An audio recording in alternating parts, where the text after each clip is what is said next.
बिस्मिल्लाहिर्रहमानिर्रहीम। अस्सलाम वालेकुम नाज़रीन, इरफान हाशमी आपको प्रोग्राम में लंदन से खुश आमदीद कहता हूं। अगर आप पाकिस्तान में किसी भी शख्स से ये सवाल करें क्या मुल्क की इस्टेब्लिशमेंट इमरान खान के खिलाफ है, तो आपको इसका जवाब मिलेगा जनाब बिल्कुल है।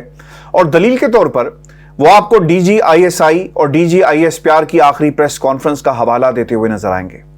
खान साहब ने आज एक जुमला कहा कि हकीकी आज़ादी के लिए अगर मुझे सड़क पर 10 माह भी रहना पड़ा तो मैं रहूंगा, जब तक मुल्क के अंदर आम इंतखाबात नहीं हो जाते चैन से नहीं बैठूंगा। और फिर 2 रोज पहले उन्होंने एक और जुमला कहा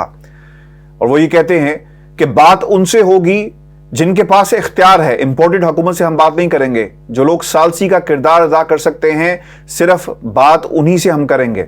और फिर खान साहब से कल एक सवाल ये हुआ कि कुछ ताकतें मुल्क में मार्शल लॉ की बातें कर रही हैं, ये बातें कहां से हो रही हैं? तो खान साहब ने बिला झिझक ये कहा कि मार्शल लॉ लगाना है तो लगाओ, हमारा सिर्फ और सिर्फ एक सवाल है, एक मुतालबा है कि मुल्क के अंदर आम इंतखाबात करवा के ताकत जिन लोगों की है उनको मुंतकिल की जाए, यानी अवाम को। और सिर्फ हम चाहते हैं कि जमहूरियत को बहाल किया जाए, इस इंपोर्टेड हुकूमत को रुखसत किया जाए और अवाम जिसको चाहेगी उन्हें इंतखाब के जरिए मुंतखब करने का हक दिया जाए। एक पॉपुलर गवर्नमेंट बनाई जाए, पॉपुलर फैसले हों जिनका ताल्लुक ना सिर्फ मईशत से हो बल्कि सालमियत से भी हो, हमारे दिफा से भी हो। व्यूअर्स, तमाम चीजें इस नुक्ते पर आकर रुक गई कि मुल्क का अगला आर्मी चीफ कौन होगा। पिछले 6 माह की अगर आप सियासत देखें तो इसके ऊपर दोनों तरफ से बयानबाजी हुई। खान साहब बहुत क्लियर हैं, जबकि दूसरी तरफ कुछ लो और कुछ दो की बात की जा रही है, कंफ्यूजन पाई जाती है। खान साहब बहुत क्लियर हैं कि उनका अगला मुतालबा क्या है, उनका पहला मुतालबा क्या था और आइंदा मुतालबा क्या होगा। और वो मुतालबा है कि मुल्क के अंदर आम इंतखाबात करवाए जाए। शहबाज शरीफ कंफ्यूज है। शहबाज शरीफ को यह समझ नहीं आ रही कि जनाब अगला आर्मी चीफ कौन होगा, किसकी बात मानी जाए। इत्तेहादियों के साथ ऑन बोर्ड होना जरूरी है, नवाज शरीफ क्या कहते हैं, या फिर आर्मी चीफ की तैनाती जहां से 3 नाम आएंगे उनका इंतजार किया जाए। क्योंकि शहबाज शरीफ इस हद तक जरूर परेशान है कि अगर GHQ को नाराज किया गया तो ये ना हो कि हमारे आने वाले दिनों के अंदर हमारे लिए जमीन तंग कर दी जाए और जो केसेस खुदा करके खत्म हुए फिर कोई उठे और इन केसेस को जिंदा कर दे और कानून के अंदर हुकूमतों के जरिए रद्द-बदल करवाया जाए और हमें एक बार फिर पाबंदे सलासल कर दिया जाए। और ये कन्फ्यूजन जो है वो शहबाज शरीफ की हद तक पाई जाती है। व्यूअर्स, आज खान साहब ने 2 बातें कही हैं और ये बड़ी इंपॉर्टेंट हैं और आपको मालूम हो जाएगा कि इमरान खान अपना शेड्यूल क्यों चेंज कर रहे हैं और इस शेड्यूल चेंज करने की वजूहात क्या हैं और दूसरी तरफ किस तरह की एक इस्तराबी कैफियत हमें नजर आ रही है। खान साहब ये कहते हैं कि जनाब नैब को कंट्रोल करने वालों ने चोरों को बचाया और हुकूमत के नाम पर मुल्क पर मुसल्लत कर दिया। नैब इमरान खान के कंट्रोल में नहीं था। अगर नैब इमरान खान के कंट्रोल में होता तो केसेस का अंजाम हमें नजर आता, मंतकी अंजाम, और केसेस के जरिए इन लोगों को कब की सजा हो चुकी होती। लेकिन व्यूअर्स, ऐसा नहीं हुआ। नैब के लोग हमेशा से तसल्लुत में रहे कुछ ताकतों के जो उन्हें पैगाम भेजती, क्योंकि डील्स कहीं और हो रही थी कि अगर तुम हमारी ये बात मानोगे तो तुम्हें बदले में हम हुकूमत दे देंगे, अगर तुम हमारी ये बात मान लोगे तो हम इस हुकूमत को चलता करेंगे और तुम्हारे केसेस को माफ करने की भी कोई रास्ता जो है और राह हमार की जा सकती है। ये तमाम बातें हो रही थी। अब इसमें कोई ढकी छुपी बात रह नहीं गई, क्योंकि पूरी दुनिया को मालूम हो गया कि इस हुकूमत को लाने और कौन लोग थे जिन्होंने, जैसा खान साहब ये कहते हैं कि एस्टेब्लिशमेंट ने इन लोगों को रिलीफ दिया। अब इस बात में कोई जो है वो पर्दा नहीं रहा। फिर खान साहब ये भी कहते हैं कि अगर नैब हमारे कंट्रोल में होती तो इसे मंतकी अंजाम तक पहुंचाया जाता। मुझे बहुत अच्छी तरह याद है और मैं बड़ा नाकिद था, बहुत तनकीद करता रहा हूं हमेशा से शहजाद अकबर के ऊपर कि जनाब आप लंबी लंबी प्रेस कॉन्फ्रेंसेस करते हैं लेकिन ये केसेस अपने मंतकी अंजाम तक नहीं पहुंच रहे। इतने आपने हमें पलंदे दिखाए, इतनी आपने हमें रिकॉर्ड्स दिखाए। अल्लाह जन्नत नसीब करे मरहूम अरशद शरीफ शहीद को, उन्होंने इतने प्रोग्राम्स किए इनकी करप्शन के ऊपर। कैश बॉयज क्या होता रहा पाकिस्तान के अंदर, किस तरह बैंकों के अंदर पैसा जो है वो भेजा गया, किन लोगों को इस्तेमाल किया गया, फैमिली के लोग कौन थे, लेकिन इसके बावजूद कुछ नहीं हुआ। और फिर आपको ये भी याद रखना चाहिए कि जज इस मुल्क के अंदर ये कहते हैं कि अगर वो खुद भी कहे कि ये हमारे मकानात हैं या हमारी प्रॉपर्टीज हैं तो इसके बावजूद ये भी आपने इसका सबूत जो है लाकर देना है। ये सबूत इन्होंने लाकर नहीं देना क्योंकि वो रिलाय कर रहे हैं नए कवानीन के ऊपर। तो व्यूअर्स, अगर जैसा शहजाद अकबर प्रेस कॉन्फ्रेंसेस करते रहे, अगर इनके हाथ में मामलात होते तो इनका फैसला भी हो जाता। कमर दर्द का बहाना और फिर वज़ीर-ए-आज़म का बनाना, ये सब कौम जो है वो हमेशा याद रखेगी। और आपको ये भी याद रखना चाहिए कि जहाँ पर नैब ने, जो खान साहब की ये जो बात है ना कि हमारे पास नैब कभी कंट्रोल में नहीं था, इसकी एक दलील आपको मिल जाएगी उस वक्त के अखबारात के अंदर जब FIA के अंदर शहबाज शरीफ और उनके बेटे पर मुकदमा जो है वो चलाया जाता है। क्योंकि इससे पहले नैब के अंदर केसेस थे और इन्हें मालूम हो गया था कि नैब में जिन जो ताकतें मौजूद हैं वो आगे नहीं बढ़ने दे रही, तो लिहाजा क्योंकि FIA हमारे अंडर है तो FIA के जरिए इन केसेस को आगे बढ़ाया जाए। और फिर जो कुछ उन केसेस के साथ भी हुआ वो भी आपके सामने है। खान साहब ये भी कहते हैं कि 30 सालों में मुल्क को लूटने वाले चोरों को किस तरह सजा हुई, लेकिन खुफिया हाथ थे जिसकी वजह से उन्हें सजा नहीं होती थी और हम कुछ नहीं कर सकते क्योंकि नैब मेरे हाथ में नहीं था। ये खुफिया हाथ एक तो पाकिस्तान की इस्टेब्लिशमेंट की तरफ खान साहब ने इशारा किया, फिर कुछ खुफिया आपकी इन्वेस्टमेंट भी है। नैब के अंदर बहुत सारे ऐसे लोग मौजूद थे, यानी अगर आपके पास 200 फाइल्स हैं और उनके कोई एक फाइल का एक हज़ार सफ़ा है, तो आप जस्ट इमेजिन करें इस प्रोसिक्यूशन ने अगर इसको प्रोसेस करना है, अदालत के सामने पेश करना है, जवाब लिखना है, तो आपको फिर वो तमाम केसेस को पढ़ना पड़ेगा।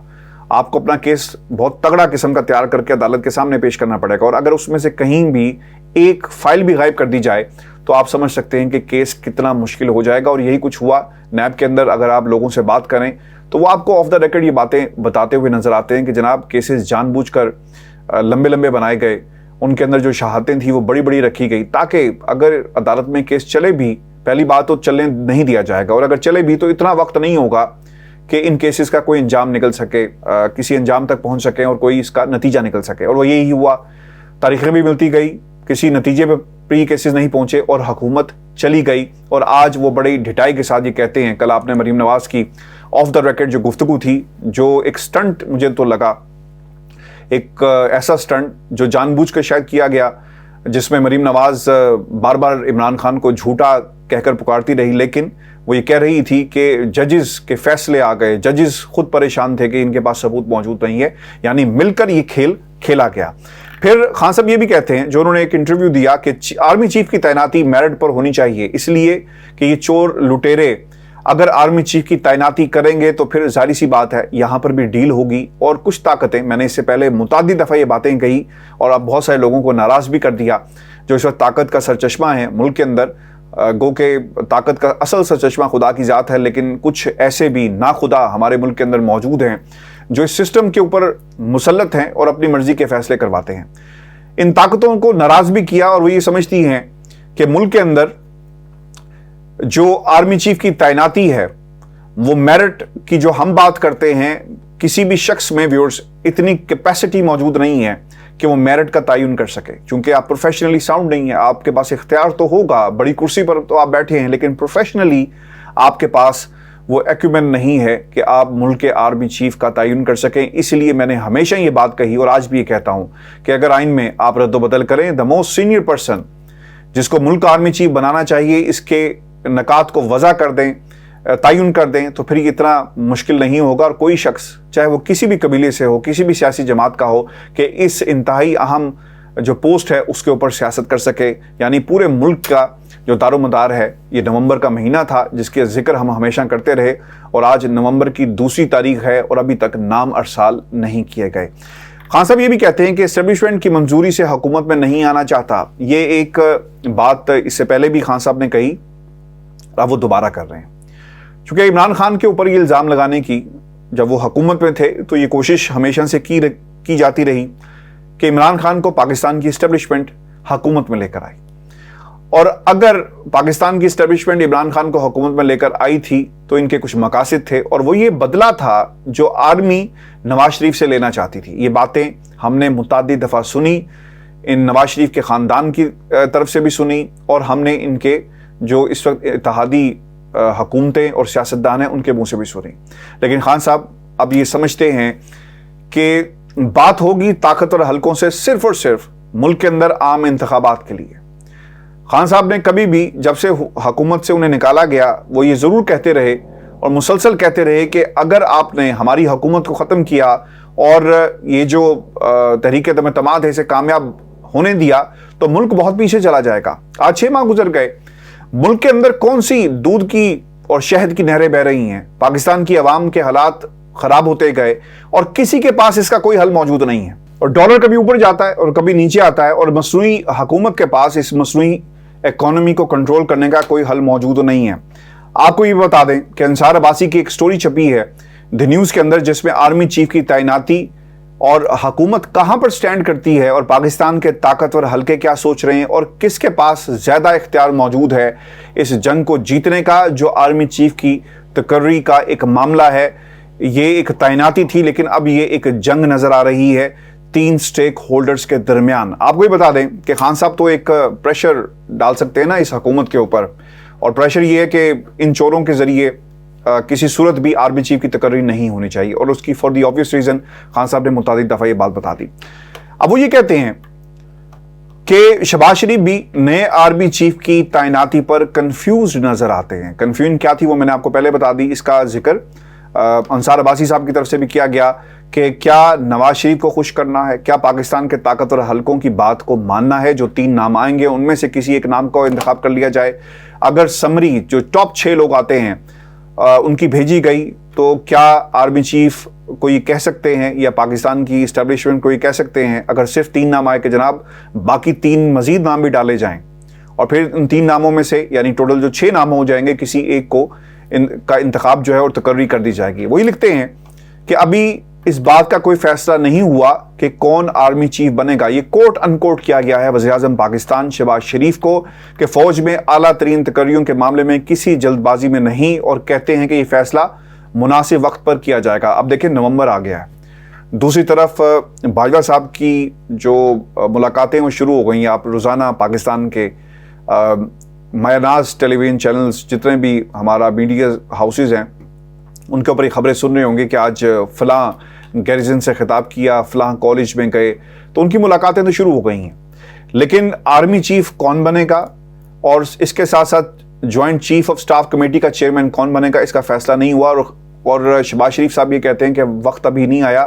جب مناسب وقت آئے گا ہم یہ کر لیں گے۔ پھر انہوں نے یہ بھی کہا، اور طریقہ کار کیا ہے، عمومی طور پر یہ معاملہ نومبر میں مکمل ہو جاتا ہے، ایک سمری آپ کو ارسال کر دی جاتی ہے، اور وزیر اعظم اس میں سے کوئی بھی جو موضوع نام ہے اس کا انتخاب کر لیتے ہیں، اور ابھی تک ایسا نہیں ہوا۔ وزیر اعظم کی طرف سے جو خبریں آ رہی ہیں اور نون لیگ کے ذرائع یہ بتاتے ہیں کہ وزیر اعظم چاہتے ہیں کہ سینیورٹی کو مد نظر رکھا جائے۔ اب اس کا مطلب یہ ہوا کہ وزیر اعظم اگر سینیورٹی کی بات کر رہے ہیں تو یہ محور و مرکز اس خیال کا لندن ہو سکتا ہے، کیونکہ شہباز شریف کبھی بھی نواز شریف کے خلاف جا کر کوئی بھی اقدام نہیں اٹھائیں گے، نمبر 1۔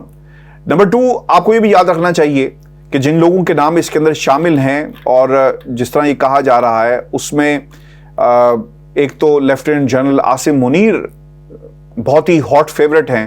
اور آپ کو پاکستان مسلم لیگ نون کے بہت سارے جو وی لاگرز ہیں، جو صحافی ہیں اور جو بلاگرز ہیں، وہ آپ کو ان کا نام لیتے ہوئے نظر آئیں گے، اور بلکہ کچھ لوگوں نے اس کے اوپر کچھ ویڈیوز بھی کی، اور 1-2 کلپس جو ہیں وہ میرے ساتھ شیئر بھی کیے گئے۔ 29 نومبر سے پہلے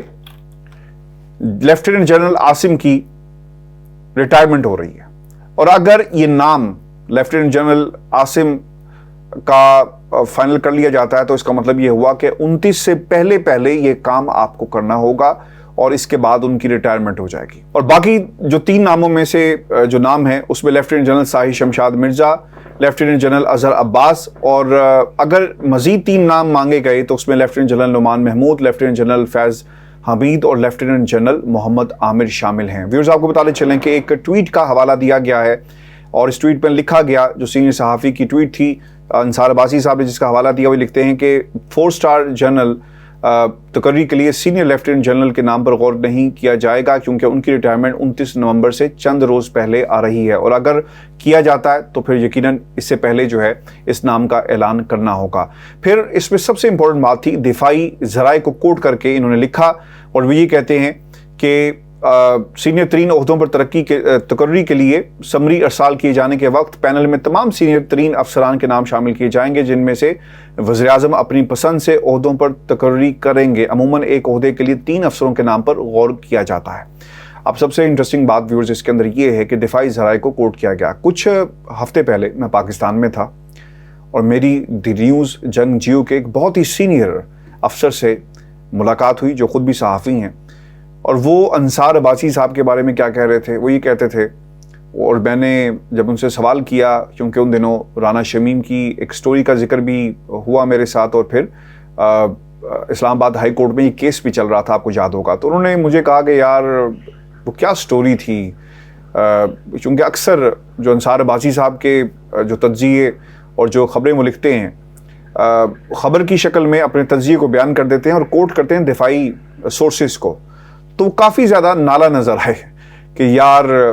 کل کو بھگتنا تو ہمیں پڑتا ہے۔ تو یہ الفاظ تھے، کوٹ ان کوٹ میں آپ کے سامنے بڑی ذمہ داری کے ساتھ بات کر رہا ہوں کہ اکثر جو باتیں دفاعی سورسز سے لگوانی ہوتی ہیں تو انصار عباسی صاحب کا ہی جو ہے وہ باقاعدہ طور پر انتخاب کیا جاتا ہے، اور یہ اس گروپ کے ایک افسر نے مجھے کنفرم بھی کیا،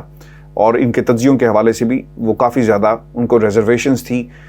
کہ یہ کسی کے موقف کو اپنے تجزیے میں شامل کر کے اخبار کا جو ہے وہ بیڑا غرق کر دیتے ہیں، یہ ان کے الفاظ تھے۔ ویورز آپ کو بتاتے چلیں کہ آج پاکستان میں 25 مئی کے واقعات کے حوالے سے